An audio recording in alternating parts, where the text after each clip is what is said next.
Reading the Qur'an Part 2 by Savannah Phillips. So in the one of the recent video where I reacted to the Part 1, I did mention that I'm interested to view and watch her Part 2 if she will be doing it, because she mentioned something like that. She have read Surah Maryam, if I'm not mistaken, and recently she posted Part 2. So without further ado, let's go.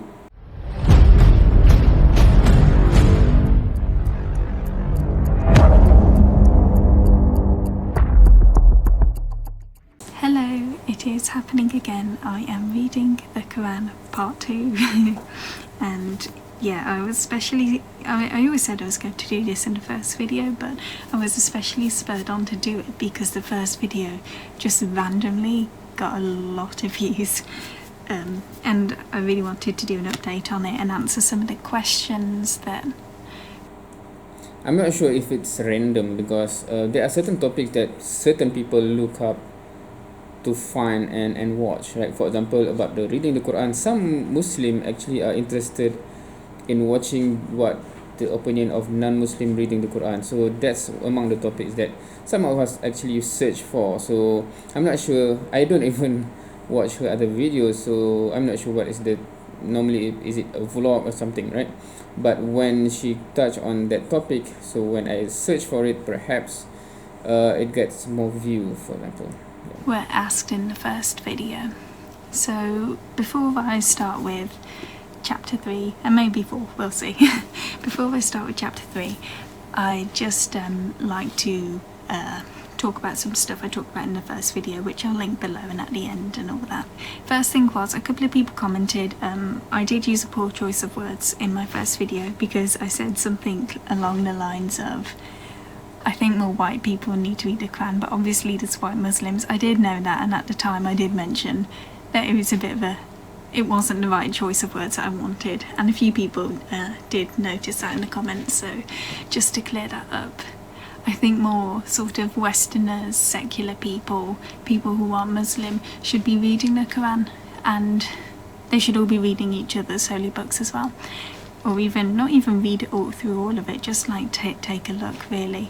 I think we really need to promote a sort of, I want to say religious tourism, but I feel like tourism has some negative connotations, more like religious travelling, I guess, in that sense, where we're exploring other people's religions. I think it can be really beneficial. We can really learn a lot about other people from it. So there's that. And another thing that I remember was, if you watched that last video, you remember I had a couple of questions about a part of the Quran that was, I don't remember what chapter it was, I'll link it below. Essentially it was saying something like, when men go to paradise, they will kind of get women as a reward. So I was a bit like confused about that, because obviously, first of all, I'm not reading the Quran in classical Arabic. There's probably a few things I'm missing as well. I don't know the context as well. And a couple of people recommended that if you really want the full real deal, get everything about it, speak to a priest or an imam. Is priest the right word? Muslim priest, imam? Yeah. Yeah, and a couple of people helpfully pointed out with that the women weren't actually human women, as we know. Like, women don't go to paradise to become rewards for men, which is kind of obvious thinking about it. So they said that everyone will get their own rewards, they'll get the sort of stuff that they want, and that's nice. I personally would like lots of food in mine. Now that she mentioned that, I do remember one of my comments, because she did mention a criticism that from what she have, the little thing that she have read so far, it seems that the reward is geared towards men, and some of the reward is woman, or what do you call it? What's in English? Is, what is it? Because it's in term of a female. So how to understand that, right? So yeah, I did make some comment on that in that reaction. So if you'd like to know more about that, a lot of people have commented really helpful things underneath that video answering my questions, which is really good, especially if you had the same questions as me. I'm going to try and keep noting and saying aloud any questions I have, just in case someone else is wondering it, so we can all share and discuss it. So yeah, read the comments of my first video, just take a look through, and some people have very helpfully answered my questions. Thank you. There were a few negative comments, but what's really interesting about these negative comments is that they weren't talking about anything I said in the video at all. It seems like the comments were from people who just deliberately sought out Quran Muslim videos and just commented like not nice stuff on it. I didn't really like that, but at the same time I know that they're not really commenting on anything that's in the video. They're just like hateful people who are just like, you know, it's all bad, you know, all that sort of stuff. Interestingly, a lot of those comments were from Christians, so anyway, on with... Well, there are hateful people all around the world, right? And that do not really try to make the effort to put things into perspective. They just want to bash other people. So yeah, that's that. Reading the Qur'an, chapter 3. Okay, so I don't know what chapter 3 is called. I've forgotten it. This has been a long time. So I think she's talking about surah Ali-Imran, right? Chapter 3. Okay, so chapter 3 is called the family of Imran. Don't know who Imran is. It's been a long time since I read chapter 2 actually, so page 34. There's so many chapters, look at that. This is all the first documents the She said so many chapters. Yeah, I did mention also about it's not really a chapter, right, in the Quran, because there's a certain logical aspect of chapters that we commonly associate with books, right? And because in the Quran the longest chapter is like it's quite long, right? It's how many verses is it? It's 200 something or something, and then the shortest chapter is like 3 verses, right? So it's not really a chapter in that sense, because it doesn't make sense to have chapters like that. So of course it is surah, but because there's no direct translation, so we just use chapter because we are familiar with that. Tension that arose between the Muslims and certain of the Jews and Christians, and closes by emphasizing the unity of faith and conduct between the Muslims and some of the people of the book, which from my last video is going to be Jews and Christians are other people of the book, explaining that these will have the reward from God. That's nice. Okay, I'm not sure, is it the camera or is she whispering because someone on the other side of the room or something, but it's quite difficult for me to hear what she says sometimes. The volume level is quite low. I try to amp up the volume when I process it for her part, but to listen to it, it's quite challenging, I think. I actually really love finding the similarities between this and Christianity. I just think it's so interesting. Okay, so this bit that I'm reading right now is exactly like the Bible, like almost verbatim. I'm going to cautiously say that.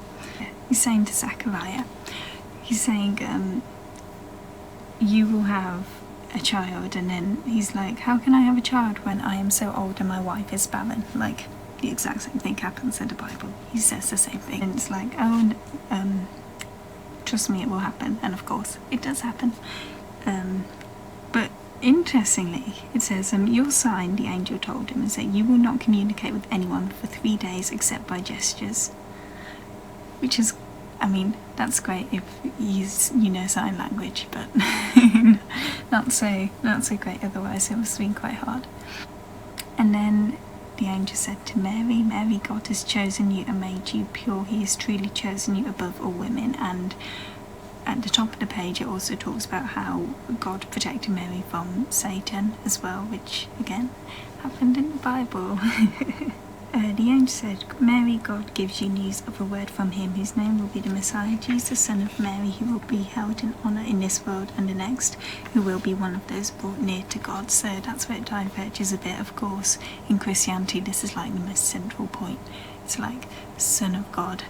He is Son of God, but also God. But here it's saying, yeah, he is really holy. It's really great. Not Son of God. So that's quite interesting. He will speak to people in his infancy. So if you remember in my last video, we were reading about that bit where he spoke when he was a baby, which is quite cool. And then Mary's like, how can I have a son when no man has touched me? euphemism there for and they're like, oh, he only says be and it is, which is something that has been it's like a running theme. So I've just read this bit, and this bit is definitely one of my favourite bits. It follows a lot from what I was saying about, at least, like, people may not have access to the Qur'an, the Bible, the Torah. You know, there's people in remote Amazonian tribes who don't know anything of the world outside the Amazon, who will probably never have seen the Bible, the Torah, the Qur'an, any of that. They'll never have seen any of that. It's a bit unfair to say these people are going to go to hell and suffer. As perhaps a more conservative, I don't know, Christians might tell you. But at the same time, at least in the Bible, there's a letter written by St. Paul that discusses what would have happened to people like Abraham, who will have been born before all the Christian stuff happened. And saying these, and essentially what St. Paul says is that although Abraham was born before Jesus was, he couldn't have known about Christianity, he couldn't have been a Christian, he wouldn't have gone to hell because he was still a good person. He still, worshipped God and was just doing what he could in life, And it's saying, like, and I think that's a really important thing to remember, and thing a lot of people can forget. Like, it's not all about converting people. Some people are just not going to convert, I guess. What I like to think is that as long as you're trying, as long as you're being a good person and just doing your best in life, I like to think, at least, I don't know what the common view is, but I'd like to think that you wouldn't be punished for that in the afterlife, even if you were an atheist. Interesting point of discussion there. Let me know what you think. And if you know what the common view of Jewish people or Muslims or Christians is, then talk about that as well. So it says the same thing here. It says, won't you argue about Abraham, people of the book, when the Torah and the Gospels were not revealed until after his time? It's like, do you not understand?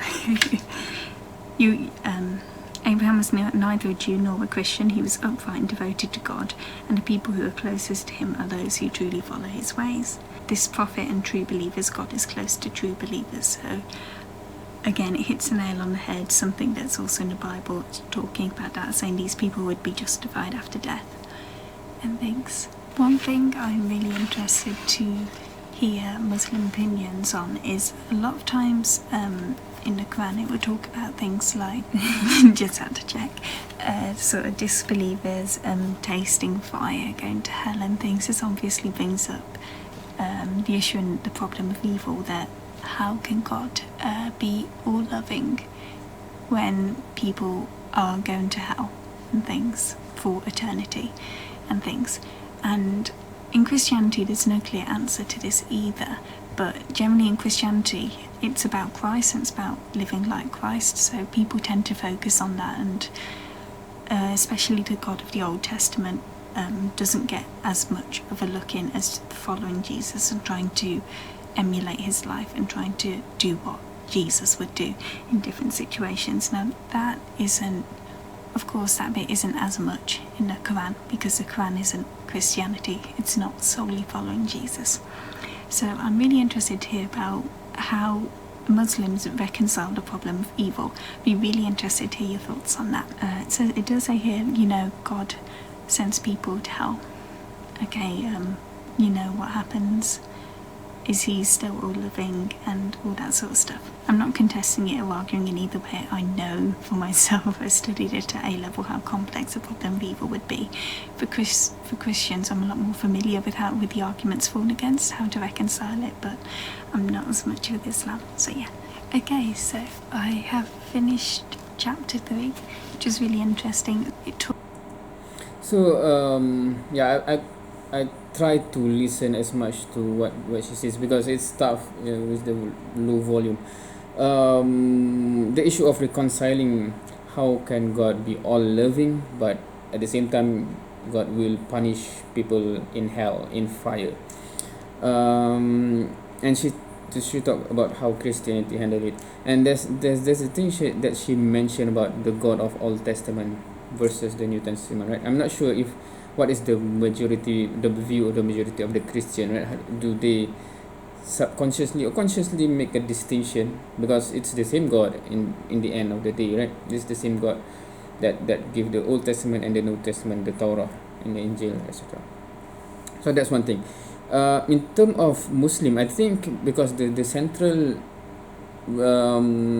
point that keep being repeated in Christianity is about the love of God. In Islam we have that central theme also as well, but it is not being pushed as like the thing. I think, right, meaning that that's the main thing ahead of the rest, right? Because in Islam we have the Asmaul Husna, etc., and at the same time Allah is most just, most merciful, etc., etc., etc., right? So that's the name of Allah. So that's an interesting topic that deserves a dedicated video, I think, because it will be a lengthy discussion on that one. Anyway, so that's interesting, and it is interesting because she said she focused on the Suratul Ali-Imran, the family of Imran, and that's the third chapter, the third surah, and the theme that I think she focused on, because that is quite a lengthy surah as well. But the one story that grabbed her attention is about Mary, right? And I think I can appreciate that because of her background, because I didn't realize, how to say, when I read the surah, because of course we Muslim have read all the surah, the story of Mary, we do take how to say, notes and what's the word, the lesson learned from each of the stories, right? But relatively speaking, between many stories, many points being made in that long surah, I tend to gravitate towards the story that I know more. For example, for the Battle of Uhud, there's a lot of discussion about what happened there, etc., what happened afterwards, what happened before, in terms of the discussion on whether they should do this or that, etc., right? So normally Surah Ali-Imran tend to resonate with me in that story, right? And when she raised the story of Maryam in that surah, it is quite interesting, because I guess we tend to gravitate more on things that are familiar to us or important to us or something, and perhaps I should take a look back to the surah and see the story of Mary, right? I'm not saying I haven't heard of it, I'm not saying I do not know of it, but when I first thing, if anyone asks me what do you think about Surah Ali-Imran, I think, because I discuss a lot in the part and portion relates to Uhud, because normally in nowadays among Muslim, how we take that story and the lesson learned to the context of today, it tend to be from that story for myself, right? So that's just an interesting observation from the surah, what tend to pop up, because she didn't mention anything about the battle, etc., which is a huge part of the surah as well. So she discussed more on Maryam, right? Talked a bit about the family of Imran, but a lot of it was talking about what the consequences for disbelievers. One thing the Quran does a lot is it will answer common arguments made against it, or common sayings at the time, and it will answer it and say, you know that a lot of people have said this about such and such, or they've said you should do that. Well, yes you should, or no you shouldn't, because da da da da. So that's interesting. It talks a lot about what would happen after you died and things like that as well, especially if you're a disbeliever. Essentially, so she mentioned about disbeliever. I think because there's an issue also with regard to translation. The kafir in the Quran tend to be translated into the disbeliever, right? And because I do like to see what people think about, is non-believer and disbeliever is the same or different, right? Because there's a connotation of someone who reject something, and that should be different than someone who did not even know about something, right? Because when you say non-believer, it includes those who do not even know about the thing that we are talking about, believing or not believing, right? Because if we all know about that thing, meaning that the prophet brings something, there's two options: I believe or I disbelieve, right? But there's other people who didn't even listen to this. Is a non-believer, right? Because he's not believing in that, because they didn't even know and heard of it, right? So I think that's a big distinction that we should be aware of, right? Because when we say disbeliever, is those who reject, not those who not even know about the truth, for example. My main question is, I guess, my main takeaway question from reading this, which I'll go and have a read about now, is what is like the Islamic concept of hell? What happens in it? Is it suffering for all eternity, or is it a bit like the Catholic view of purgatory, where you only, where you sort of being purified, sort of your sins are being forgiven, and then you're going on to paradise? Or do you stay in hell forever? If you stay in hell forever, then how does that reconcile with God being all loving? So that's my main question. It's to do with the Muslim ideas of hell. Fun. So yeah, that was really interesting. I probably won't read more for now, just because I really need to get some revision done. I haven't started yet. I've done like a few bits and notes, but not that much, so I really need to get revision done for my exams. I don't know whether I'll finish the Qur'an first or like dip into them interchangeably, but I am also planning to read the Torah and the Bhagavad Gita, and of course the Bible as well, and we're going to discuss those as well. So I don't want you guys to be a bit confused if I upload on me doing the Torah or the Bible or something. I don't want you to think, oh, she's given up on it, because no. And yeah, so that was chapter 3. Let me know if you've got any questions, and hopefully we'll get on to chapter 4 soon, maybe after exams now. Bye. So she will be having her exam. All the best to her for her exam. So yeah, the final question that she have there is with regard to the concept of hell, right? How to reconcile God is all loving and punish people in hell. That's is a long topic in itself. Maybe if I get around to it, we'll have a dedicated on that. Just a comment here. I do try to make my video as short as possible, if it's possible, because some people actually commented my video tend to be long. And yeah, okay, so that is it, the reading the Quran part 2. She did mention that she will try to progress in her discovery of the Quran. So I'm interested, because it's not that I do not know about the Quran, but I do appreciate views from those who are not Muslim, first time reading it, and what their perspective and their question, etc. As we have seen here in this Savannah Phillips video, and the question that she have in her head in terms of that and that and that, and that gave me new perspective of what people can get from the Quran, and perhaps some valid point to be discussed. So yeah, thank you for watching for this one. See you soon, and see you next time, inshallah.